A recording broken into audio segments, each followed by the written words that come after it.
আসসালামু আলাইকুম সুপ্রিয় শিক্ষার্থীরা, তোমরা সবাই কেমন আছো? আশা করি সবাই অনেক অনেক ভালো আছো। পাঠ্য বইয়ের আগেই বাজারে আসছে গাইড বই। এ বিষয়ে বিস্তারিত জানবো আমাদের আজকের ভিডিওতে। শুরু করার আগে সবার কাছে ছোট্ট একটা রিকোয়েস্ট করছি, যারা এখনও আমাদের চ্যানেলটিকে সাবস্ক্রাইব করোনি তারা এখনই সাবস্ক্রাইব করে ফেলো, শিক্ষা সম্পর্কিত সকল তথ্য এবং পরামর্শ সবার আগে পাওয়ার জন্য। বিনামূল্যের পাঠ্য বই মুদ্রণের আগেই বাজারে আসতে শুরু করেছে সরকার নিষিদ্ধ বিষয়ভিত্তিক বিভিন্ন কোম্পানির নোট ও গাইড বই। যদিও মূল বই শিক্ষার্থীদের হাতে পৌঁছানোর আগে পাঠ্য বইয়ের কোনো কন্টেন্ট বা বিষয়বস্তু বাইরের কারোরই জানার বা দেখার সুযোগ নেই, তা সত্ত্বেও জাতীয় শিক্ষাক্রম ও পাঠ্যপুস্তক বোর্ড এনসিটিবির এক শ্রেণীর অসাধু কর্মকর্তাদের যোগসাজশে বইয়ের সিডি বা মুদ্রণের র কপি মোটা অঙ্কের অর্থের বিনিময়ে নোট গাইড ব্যবসার সাথে জড়িত প্রেস মালিকদের হাতে চলে যাচ্ছে।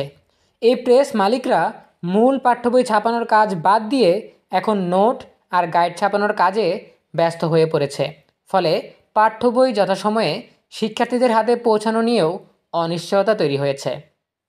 যদিও এ বিষয়ে শিক্ষা উপদেষ্টা অধ্যাপক ডক্টর ওয়াহিদুদ্দিন মাহমুদ নিজেই উৎসাহ প্রকাশ করে বলেছেন, বিষয়টি উদ্বেগজনক। এই কাজের সাথে যে বা যারাই জড়িত তাদের খুঁজে বের করতে তিনি বিভিন্ন গোয়েন্দা সংস্থা ও সংবাদকর্মীদেরও সহযোগিতা চেয়েছেন। বিষয়টি নিয়ে ইতিমধ্যে সতর্ক অবস্থানে রয়েছে জাতীয় শিক্ষাক্রম ও পাঠ্যপুস্তক বোর্ড এনসিটিবি।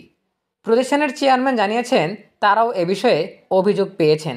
জড়িতদের চিহ্নিত করতে ইতিমধ্যে একাধিক কমিটিও গঠন করা হয়েছে। সংশ্লিষ্টদের সাথে কথা বলে জানা গেছে, 2022 সাল থেকে নতুন কারিকুলাম চালু হওয়ার পর নোট ও গাইড বই ব্যবসায় সুযোগ অনেকটাই কমে আসে।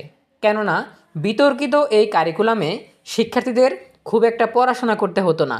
কো কারিকুলাম বা এক্সট্রা কারিকুলামের নামে শিক্ষার্থীরা শ্রেণীকক্ষেই সমস্যার সমাধান করত। ফলে গত 3 বছর মাধ্যমিকের বিভিন্ন শ্রেণীর শিক্ষার্থীদের নোট বা গাইড পড়ার তেমন প্রয়োজন হয়নি। কিন্তু আগামী 2025 সাল থেকে নতুন করে সৃজনশীল প্রশ্নে পরীক্ষা পদ্ধতি চালু হওয়ার খবরে নোট ও গাইড বই বাজারে নিয়ে আসার কাজে ব্যস্ত এখন পুস্তক ব্যবসায়ীরা। এ কারণে পাঠ্য বইয়ের পাণ্ডুলিপি, নম্বর বন্টন ও সিলেবাসের আগাম তথ্য নোট গাইড প্রকাশকদের কাছে মোটা অঙ্কের বিনিময়ে হস্তান্তর করা হচ্ছে।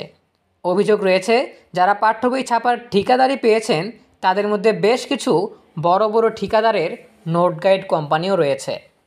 এদিকে গত 5 আগস্টের পর অন্তর্বর্তী সরকার 2022 সালের কারিকুলাম বাতিল এবং নতুন করে মূল্যায়ন পদ্ধতি চালুর ঘোষণা দেওয়ার পর মাত্র 15 দিনের ব্যবধানে শেষ মুহূর্তের প্রস্তুতি নামে কিছু কোম্পানি গাইড নোট বাজারে ছেড়েছে। অভিযোগ রয়েছে, গত 1-2 মাস যেই পরিমাণ নোট গাইড বিক্রি হয়েছে তাতে গত 2 বছরের লোকসান সহ লাভ তুলে নিয়েছেন প্রকাশকরা। এছাড়া আগামী কারিকুলাম যেহেতু 2012 সালের পুনরায় ফিরে আসছে এবং শিক্ষার্থীদের মূল্যায়ন পদ্ধতিও যেহেতু সৃজনশীলভাবে চালু হচ্ছে, এই সুযোগে নতুন বছরের শুরুতেই প্রকাশকরাও নতুন উদ্যমে নতুন কলেবরে নোট ও গাইড বই বাজারে নিয়ে আসার অসৎ প্রতিযোগিতায় নেমেছেন। ইতোমধ্যেই মাধ্যমিকের বিভিন্ন ক্লাসের জন্য লেকচার, পাঞ্জেরি, দ্য রয়্যাল নামে একাধিক নোট ও গাইড বাজারে চলেও এসেছে। নোট ও গাইড ব্যবসায়ীরা কে কার আগে বাজারে নোট বই নিয়ে আসবেন, এই প্রতিযোগিতায় মূলত তারা এনসিটিভিতে টাকার বিনিময়ে মূল বইয়ের পাণ্ডুলিপি সংগ্রহের চেষ্টা করছেন। অনেকে ইতিমধ্যেই সেই চেষ্টায় সফলও হয়েছেন। অভিযোগ রয়েছে, এনসিটিভি থেকে সম্পাদনা শাখার কয়েকজন কর্মকর্তা মোটা অঙ্কের অর্থের বিনিময়ে বইয়ের প্রকাশকদের কাছে বইয়ের পাণ্ডুলিপি গোপনে দিয়ে দিয়েছেন। এছাড়াও কম্পিউটার শাখার 2-3 জন অপারেটরও বইয়ের পাণ্ডুলিপি বা সিডি কপি বাইরে পাঠিয়েছেন। আর পুরো এই কাজটি হয়ে আসছে একটি সিন্ডিকেটের মাধ্যমে। এই সিন্ডিকেট উপরের লেভেলের কর্মকর্তাদের ম্যানেজ করেই কাজটি করে আসছে। যদিও এনসিটিভির বেশ কয়েকজন সৎ কর্মকর্তা এইসব অপকর্মের প্রতিবাদ করেও শেষ পর্যন্ত পেরে ওঠেননি। এবছর সেই একই সিন্ডিকেট একতরফাভাবে এবং নির্ভয়ে সব আয়োজন সম্পন্ন করেছে।